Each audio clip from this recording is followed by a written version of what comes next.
এটা মই সুধিব চেষ্টা কৰোঁ তাৰমানে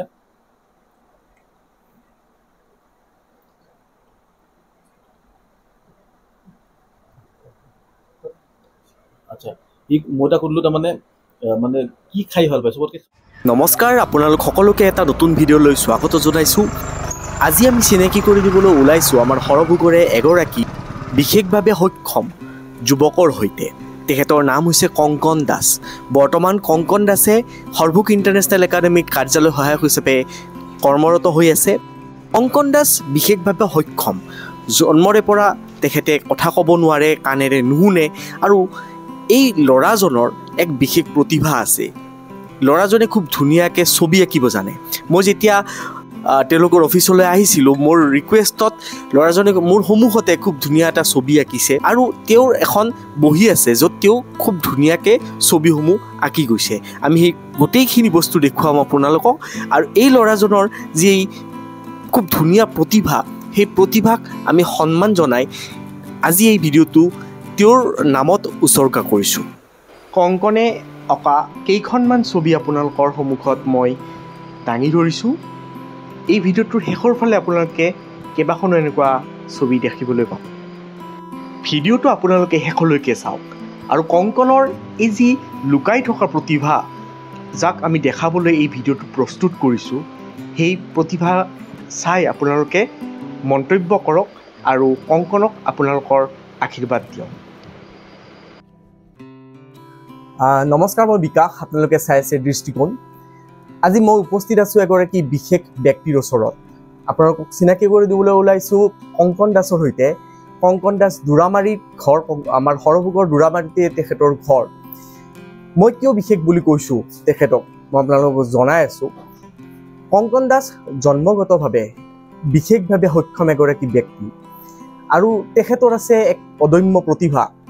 সেই প্ৰতিভাৰ লগত আপোনালোকক চিনাকি কৰি দিবলৈ ওলাইছোঁ। মোৰ লগত আজি উপস্থিত আছে সৰভোগৰে বিমান দাস দাদা, আৰু আমি কংকন দাসৰ কথা পাতিম। কংকন দাসে মুখেৰে কথা ক'ব নোৱাৰে, কাণেৰেও নুশুনে, গতিকে এনেকুৱা এগৰাকী বিশেষ প্ৰতিভাশালী যুৱকৰ কথা যেতিয়া আমি পাতিবলৈ ওলাইছোঁ, আমি কি প্ৰতিভানো তেখেতৰ আছে সেই বিষয়ে আপোনালোকক জনাম। প্ৰথমে আপোনালোক দুইজনকে মই স্বাগতম জনাইছোঁ আমাৰ দৃষ্টিকোণলৈ। আমাৰ কংকনৰ বিষয়ে আপুনি কি ক'ব? কংকন এতিয়াতো আমাৰ সৰভোগ ইণ্টাৰনেশ্যনেল একাডেমীত কংকনে এজ এ অফিচ বয় কাম কৰি আছে। ইয়াৰ আগতে একচুৱেলি আমি যেতিয়া আমাৰ জুনিয়ৰ কলেজখন সৰভোগ একাডেমী খুলিছিলোঁ, তেতিয়া এডভাৰটাইজবিলাক দি আছিলোঁ প্ৰথম যেতিয়া খোলো, আৰু সি মোক আগৰ পৰা ফ'ল' কৰে ফেচবুকত। তো তেতিয়া মোক মেছেঞ্জাৰত মেছেজ কৰিছে, আৰু অলপমান খাৰাংকৈ কথা পাতে। মেছেজ কৰিছে, তই কলেজ খুলছা নেকি এনেকুৱা টাইপ। তো মই মানে ৰিপ্লাই দি আছিলোঁ, কলেজ খুলিছোঁ এখন, এডমিশ্যন কেতিয়া। তো সেনেকৈ ইনফৰ্মেশ্যনবিলাক লৈ আছিলোঁ, আৰু মই তেনেকৈ মেছেজ দি আছিলোঁ, কিন্তু গম পোৱা নাছিলোঁ যে এওঁ মানে শুনা নাপায় বা ক'ব নোৱাৰে। যেতিয়া অহাৰ পাছত যেতিয়া দেউতাকৰ লগত আহিল, তেতিয়া মই আচৰিত হ'লোঁ, কাৰণ মেছেজ দিছিল, ইমান ধুনীয়াকৈ কমিউনিকেট কৰি আছিল, আৰু কৈছে তাৰমানে বহু মানে 2 বছৰমান ট্ৰাই কৰিল, কোনো এখন মানে আমাৰ জেনেৰেলি আমি যদি চোৱা যায় গুৱাহাটীৰ ইপিনে কিন্তু এনেকুৱা একো স্কুল বা অৰ্গেনাইজেশ্যন নাই য'ত তাৰমানে বিশেষভাৱে সক্ষম লোকক মানে এডুকেশ্যন দিয়া ব্যৱস্থা মানে কৰে। তো সেইকাৰণে আমাক ৰিকুৱেষ্ট কৰিল, আমিও চেষ্টা কৰিলোঁ, যদিও বহুত এটা স্পেচিয়েলাইজ ছাবজেক্ট হয় এইটো। ইয়াতে আমি যদিও আমি জুনিয়ৰ কলেজত তাক এডমিট কৰাই পেলাই সি এক্সামো দিল। তাৰ পাছত এতিয়া তাৰমানে দেউতাকে কৈছে কি যিহেতু ঘৰতে থাকে, সেইকাৰণে যদি আমাৰ ইয়াতে যদি কিবা এংগেজ হৈ থাকে, তাৰ মনটো ভাল হৈ থাকে, কিবা কিছুমান বস্তু শিকিব। ঠিক তেনেকৈ আমাৰ যেতিয়া ছেশ্যন আৰম্ভ হ'ল, তেতিয়া কংকনে আমাৰ লগত জইন কৰিল as a office associate. Join কৰাৰ পিছত আমাৰ অফিচৰ কিছুমান কাম কৰে, আৰু চবতকৈ আচৰিত কথা মানে এতিয়া তেওঁৰ লগত কাম কৰি আমাৰ কমিউনিকেশ্যনটো ইমান ভাল হৈছে। বহুত কথা পাতা মানুহৰ লগতে কমিউনিকেশ্যন ইমান ভাল নহয়, আমাৰ কিছুমান কথা নোকোৱাকে বুজি পায়, আৰু ষ্টুডেণ্টছবিলাকৰ লগত ইমান ধুনীয়াকৈ মানে কমিউনিকেট কৰে। মই যদি কওঁ কংকন মানে ষ্টুডেণ্টখিনিক চাই দিয়া, মানে যদি ষ্টুডেণ্টখিনি মানে অৰ্গেনাইজ কৰিব লাগে, he is the best person. গৈ পেলাই ধুনীয়াকৈ লাইন বনাব, ষ্টুডেণ্টবিলাকেও বিৰাট ভাল পায় কনকান ছাৰ। চ' সেইটোৱে কথা, তাৰমানে তেনেকৈ আমাৰ লগত জড়িত হ'ল, আৰু এতিয়া কাম কৰি আছে। ইয়াৰ এটা বিশেষ প্ৰতিভা আছে, সেয়া হৈছে খুব ভাল ছবি আঁকে। সৰুৰে পৰা তাৰ ঘৰৰ ওচৰতে শিক্ষক এগৰাকী আছিল যে তেওঁ ছবি আঁকা শিকাইছে। মোৰ হাতত এখন বহী এখন আছে য'ত মানে কংকনে খুব ধুনীয়া ধুনীয়া ছবি আঁকিছে। মই আপোনালোকক এটা এটাকৈ এই ছবিকেইটা দেখাম। তাৰ আগতে মই দেখাব বিচাৰিছোঁ, অলপমান আগতে মোৰ ৰিকুৱেষ্টত এটা খুব ধুনীয়া ছবি তেখেতে মোৰ সন্মুখতে অংকন কৰিলে, আৰু পিছফালে আৰু এটা ছবি আছে। ইমান ধুনীয়া এটা ছবি তেখেতে অংকন কৰিছে, আৰু এই প্ৰতিভা আচলতে মানিবলগীয়া। কাৰণ আমি বহুত কথাই আমি প্ৰায় ভগৱানৰ লগত কথা পাতোঁ, মানে অন্তৰাত্মাৰ পৰা কথা পাতোঁ, মঠ মন্দিৰলৈ যাওঁ, ভগৱানক আমাৰ মনৰ বহুত কথাই কওঁ, আমাক যিখিনি লাগে আমি ভগৱানক বিচাৰোঁ। কিন্তু কেতিয়াবা এনেকুৱা হয় যে ভগৱানে আচলতে বহুত বস্তু দিয়ে, কিছুমান মানুহক বহুত বস্তু দিয়ে, আৰু কিছুমান মানুহক কিছুমান কি বুলি ক'ম, বিশেষ কিছুমান শক্তি তেওঁলোকৰ পৰা লৈও যায়, যেনে মুখেৰে কথা পাতিব নোৱাৰা বা কাণেৰে শুনিব নোৱাৰা, কিন্তু তেওঁলোকক অন্য এটা ধৰণেও বা অন্য ফালৰ পৰাও বিশেষভাৱে কিছুমান প্ৰতিভাও দি দিয়ে। যেনে বহুত আমি মানুহ দেখিছোঁ আমাৰ সৰভোগ অঞ্চলতে আছে, তেওঁলোকে দেখা নাপায় বা তেওঁলোকে কাণেৰে শুনা নাপায়, কিন্তু সুন্দৰকৈ গান গাব জানে, তেওঁলোকৰ কণ্ঠ ভগৱানেই দিছে। ঠিক তেনেদৰে আমাৰ কংকনেও যদিও কাণেৰে শুনা নাপায় বা মুখেৰে কথা পাতিব নোৱাৰে, কিন্তু তেওঁৰ যিটো ইম'শ্যন, সেই ইম'শ্যনখিনি ছবিৰে তেওঁ প্ৰকাশ কৰে, হয়নে কথাটো? সঁচা কথা। আৰু এনেই মানে যেতিয়া এটা চেঞ্চ যেতিয়া কাম নকৰিব, ভগৱানে সেইটো মানে এটা মানে শক্তি কি কৰি দিয়ে, বাকীকেইটা চেঞ্চ বেছি হাইলাইট কৰি দিয়ে। তেনেকুৱাও কংকনৰ ক্ষেত্ৰত হৈছে। আৰু এটা কথা চবতকৈ ইণ্টাৰেষ্টিং, মানে কংকনে বহুত মানে কনচিয়াছ। এতিয়া এজন ষ্টুডেণ্ট যদি বাচ্ছা এটাই যদি খেলি আছে, বা বাচ্ছাটোৱে মানে কি বস্তু ভাল পায়, বা এজন ডাঙৰ মানুহ আহে কেনেকৈ সন্মান দিব লাগে, এইবিলাক বস্তু তাৰমানে ইমান সহজ নহয়। তাৰমানে বহুত জানা মানুহ বা বহুত জানা ল'ৰা ছোৱালী, ভাল ঘৰৰ ল'ৰা ছোৱালী মই দেখিছোঁ কিছুমান বস্তু শিকা নাই।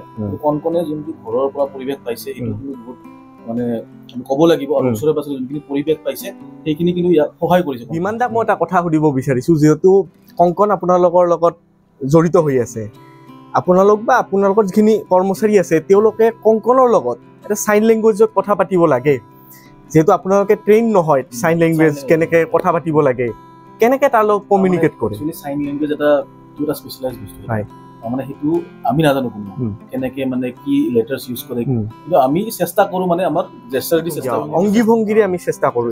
আৰু যদি আপুনি এটা বস্তু চাই, আমাৰ যোনটো ভাষা হিউমেন লেংগুৱেজ, আমাৰ বডি লেংগুৱেজো বহুত ইম্পৰ্টেণ্ট কথা। মোৰ এটা ছাবজেক্ট আছে, মই যেতিয়া স্পকেন ইংলিছ আৰু পাৰ্চনেল ডেভেলপমেণ্ট ক্লাছত এটা বস্তু শিকাওঁ, কথা কোৱা যোনটো আমাৰ সেইটোতো আছে, লেংগুৱেজ আছে, কিন্তু আমাৰ বডি লেংগুৱেজো ইউজ হৈছে। মই এতিয়া হাতখন ইউজ কৰি আছোঁ, বডি লেংগুৱেজে বেছিভাগ ইউজ হয়। কিন্তু ঠিক তেনেকৈ আমি চেষ্টা কৰোঁ। এটা মই সুধিব চেষ্টা কৰোঁ, তাৰমানে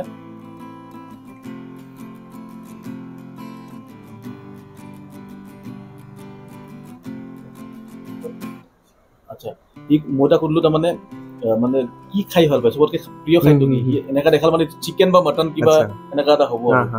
চ' এনেকৈ আমি কমিউনিকেট কৰোঁ। আৰু মেক্সিমাম তাৰমানে কি আমি অলপ ধৈৰ্য ধৰিব লাগিব, উই শুড বি ভেৰি পেচেণ্ট।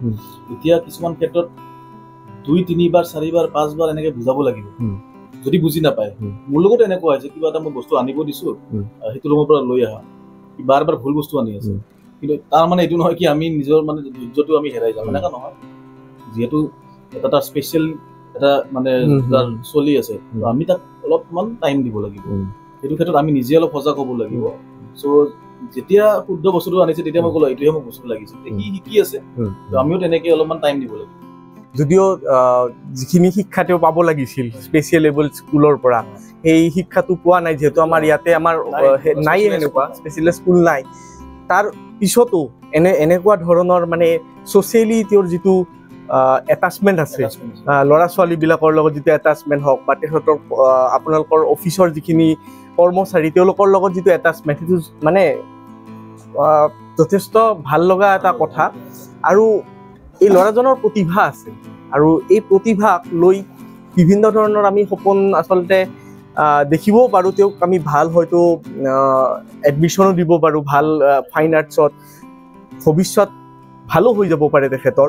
গতিকে আমি এই কথাবিলাকো আপোনালোকৰ কিবা চিন্তা চৰ্চা কৰিছে নেকি? তেওঁ কৰি আছোঁ। তাৰমানে আমাৰ এতিয়া যোনটো মানে আমি ভাবিছোঁ, প্ৰথমটো হ'ল কংকনে যেতিয়া হাই ছেকেণ্ডেৰী আমাৰ ইয়াৰ পৰাই দিম প্ৰথম বছৰ আজি 2 বছৰমান আগত দিছে প্ৰথম বছৰ হাই ছেকেণ্ডেৰী দিয়া ফাইনেল দিয়াৰ পাছত তাৰ বেয়া হ'ল চ' আমি ভাবিছোঁ আমিতো বেছি কৰিব নোৱাৰোঁ কাৰণ আমাৰ এইটো স্পেচিয়েলাইজ ছাবজেক্ট নহয় আমি যদি এটলিষ্ট কিবাকে গাইড কৰি হাই ছেকেণ্ডেৰীটো পাছ কৰাই দিব পাৰোঁ এটা ডিগ্ৰী থাকিল লগত তাৰপিছত ইন দ্য ফিউচাৰ যদি ক'ৰবাত গৈ পেলাই ফাইন আৰ্টছ বা এনেকুৱা যদি কিবা ডিপাৰ্টমেণ্টত যদি এডমিশ্যন লয় আমি 100% সহায় কৰিম কিন্তু যেহেতু স্পেচিয়েলাইজ নহয় আমি এইখিনি মানে কৰিলেই মানে আমি ভাবোঁ কি ভালেখিনি কাম কৰা নিচিনা হ'ব আৰু যদি কোনোবা আপোনাৰ মানে ইউটিউব চেনেলৰ যোগেৰে মই ক'ব খুজিছোঁ কোনোবাই যদি এনেকুৱা স্পেচিয়েলাইজ মানে এইটো ছাবজেক্টৰ ওপৰত যদি নলেজ আছে আমাৰ লগত আহি শ্বেয়াৰ কৰক আৰু যদি হেল্প কৰিব খোজে কনকনক হেল্প কৰিলে হ'ল গাইডেন্সটো দিলে হ'ল বাকীখিনি সি নিজে কৰি ল'ব ইয়াতে কোনো ফাইনেন্সৰ কথা নহয় কি মানে কিবা পইচা দিলেই হ'ব এনেকুৱা নহয় গাইডেন্সটোহে লাগে ইয়াৰ পাছত নেক্সট কি কৰিলে ভাল হয় বা যদি আৰ্টছৰ যদি এনেকুৱা কিবা ফাইন আৰ্টছৰ যদি কিবা যদি এনেকুৱা প্লেটফৰ্ম আছে সেইখিনি যদি আপোনাৰ যোগেৰে যদি কোনোবাই যদি কৰে হেল্পফুল হ'ব দাদা এটা খুব ধুনীয়া আমাক আহ্বান জনাইছে আমাৰ দৰ্শকসকলক আহ্বান জনাইছে যে কংকনৰ যিহেতু প্ৰতিভা আছে এই প্ৰতিভাক বিকাশ কৰাৰ কাৰণে যদি কোনো সদাশয় ব্যক্তিয়ে তেওঁক সহায় কৰিব বিচাৰে বা কোনো মূল্যৱান যদি পৰামৰ্শও দিব বিচাৰে আমাৰ লগত শ্বেয়াৰ কৰিব পাৰে আৰু আমি সেই পৰামৰ্শখিনি আমি কংকনৰ লগত শ্বেয়াৰ কৰিম আৰু তাৰ যাতে উজ্জ্বল ভৱিষ্যত হয় তাৰে আমি সকলোৱে চেষ্টা কৰিম আৰু আমাৰ বিমান দাক আমি এই চেগতে ধন্যবাদ জনাব খুজিছোঁ যে এনেকুৱা প্ৰতিভাশালী এগৰাকী যুৱ প্ৰজন্মৰে এগৰাকী প্ৰতিভাশালী ব্যক্তি তেওঁক আপোনালোকে সহায়ৰ হাত আগবঢ়াইছে এটা ভাল পৰিৱেশ দিছে যাতে তাৰ মন মগজু ভালে থাকে আৰু নিজৰ ক্ষেত্ৰখনতো যাতে তেওঁ সুন্দৰভাৱে আগুৱাই যাব পাৰে তাৰ কাৰণে আপোনালোকে তেওঁক যথেষ্টখিনি সহায় কৰিছে আৰু ভৱিষ্যতেও যাতে আমি এনেকুৱা ভাল ভাল কিছুমান খবৰ পাই থাকোঁ আপোনালোকৰ পৰা আৰু তাকো যাতে আপোনালোকৰ লগতে বিভিন্ন ব্যক্তিয়ে বিভিন্ন দল সংগঠনৰ সকলোৱে যাতে সমানে মৰম কৰে সমানে সহায় কৰে তাকে আমি কামনা কৰিছোঁ আৰু আপোনালোকক আজি এই বিশেষ ব্যক্তিগৰাকীৰ লগত চিনাকি কৰি দিবলৈ পাই আমি যথেষ্ট সুখী হৈছোঁ আপোনালোকে যদি পাৰে কংকনক সহায় কৰক যদি কিবা আপোনালোকৰ পৰামৰ্শ আছে আমাৰ লগত শ্বেয়াৰ কৰক ধন্যবাদ